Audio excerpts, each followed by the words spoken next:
The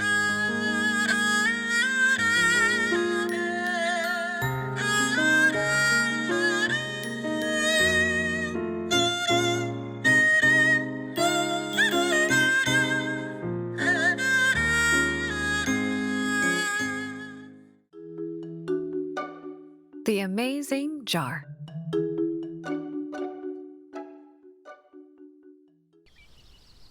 A long, long time ago, there lived a young farmer named Gapsu. He was a poor tenant farmer, but a very hard-working one who worked from early in the morning until late at night. Hey, Gapsu! Gapsu! Here comes the old landowner who leased the field to Gapsu. Hey, I hope you're not too busy today. What's the matter, sir? My field is overgrown with weeds. I was wondering if you could get rid of them for me. This old man is greedy and mean. Just because he's the owner of the field Gapsu is tending, he makes Gapsu do all the work for him. But what does the kind young farmer do? Sure, don't worry about it. Without a word of complaint, Gapsu did whatever the landowner asked him to do. 10 years of hard work finally paid off for Gapsu. He had saved enough money to buy a small patch of land from the greedy old man. Sir, so from today, this field is mine, right? Sure, this field now belongs to you. But just remember that I sold it to you below the market price. But the truth of the matter was that the old landowner sold a rocky, barren field at an unreasonable price. What a nasty man. Gapsu got to work on the field as soon as possible. He had to pick out all the rocks from the field before he could start planting cabbages. Then one day, something amazing happened. What is the sound? He heard a clang when his hoe hit something in the ground. He dug at the earth and found a huge jar buried deep in the ground. Good thing I found this. I needed a water pot. Gapsu put his hoe in the jar and brought it home. The next day, Gapsu was getting ready to work at the field again when he couldn't find his hoe. Oh, now I remember. I put it in the jar. Gapsu absentmindedly took the hoe out of the urn when he felt something amiss. He looked into the jar and saw another hoe inside it. Strange, there's another one.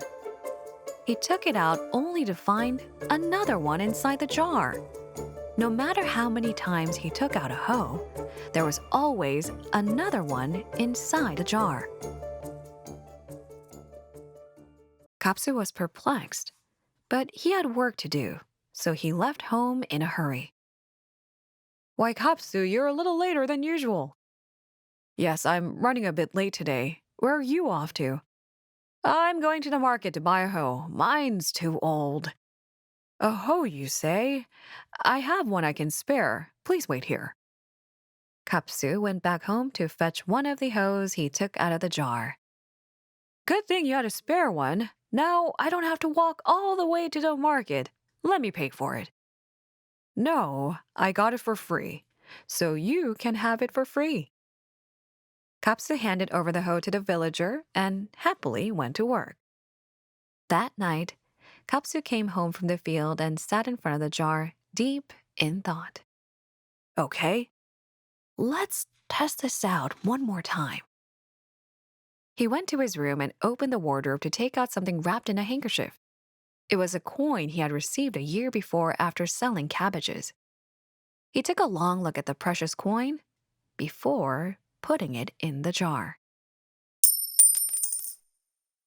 Okay, let's wait and see.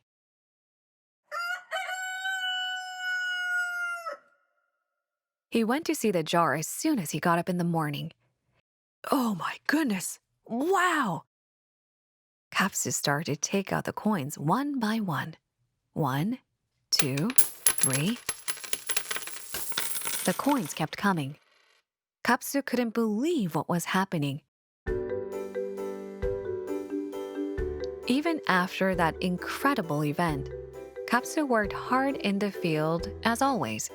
He shared money and food with anyone who needed it. The story of his good deeds and the magical jar spread quickly throughout the village and eventually reached the greedy landowner. Gapsu, I heard that you have a magical jar. Yes, I do.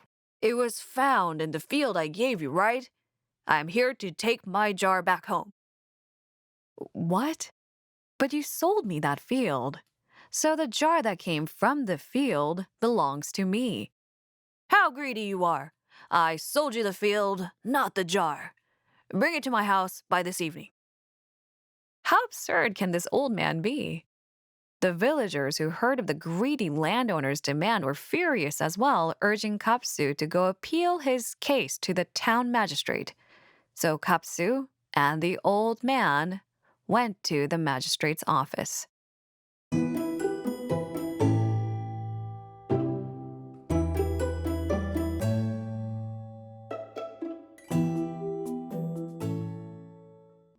Are you saying that whatever that goes in the jar multiplies?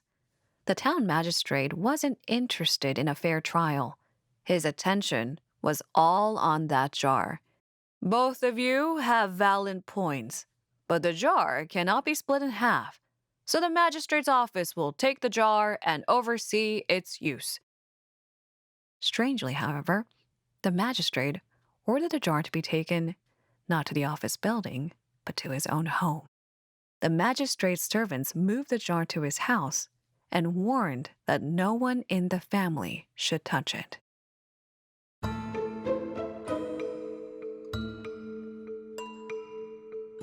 Despite the warning, however, the magistrate's father grew very curious about the jar.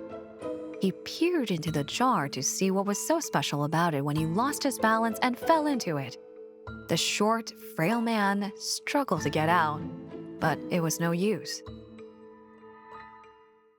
The magistrate returned home later and rushed to see the urn in the living room.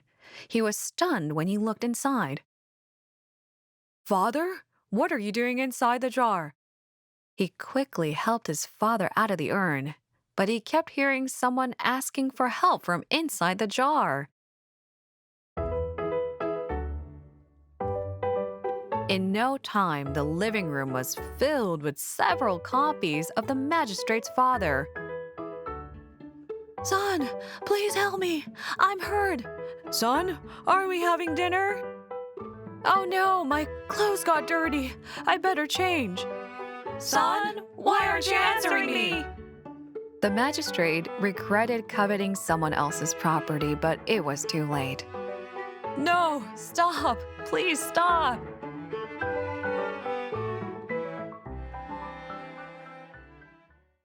So how did Gapsu's life change afterwards? Not much, really.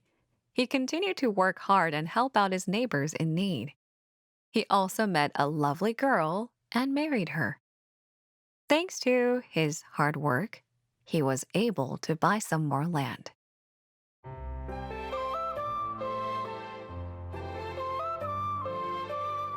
Years went by, and Gapsu also grew old. He came to be known as a village's storyteller to all the children. Their favorite story? None other than the story of an amazing jar he found when he was young.